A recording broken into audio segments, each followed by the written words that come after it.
शुरू अल्लाह का नाम लेकर जो बड़ा मेहरबान निहायत रहम वाला है। जब आसमान फट जाएगा और अपने परवरदिगार का फरमान सुन लेगा और यही उसके लायक भी है, और जब जमीन हमवार कर दी जाएगी और जो कुछ उसमें है वो उसे निकाल कर बाहर डाल देगी और बिल्कुल खाली हो जाएगी और अपने परवरदिगार के इरशाद की तामील करेगी और उसको लाजिम भी यही है, तो क़यामत कायम हो जाएगी।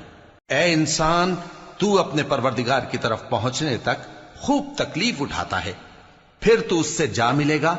अब जिसका नामा आमाल उसके दाहिने हाथ में दिया जाएगा उससे हिसाब आसान लिया जाएगा और वो अपने घर वालों में खुश खुश वापस आएगा, और जिसका नामा आमाल उसकी पीठ के पीछे से दिया जाएगा तो वो मौत को पुकारेगा और दोज़ख में दाखिल होगा।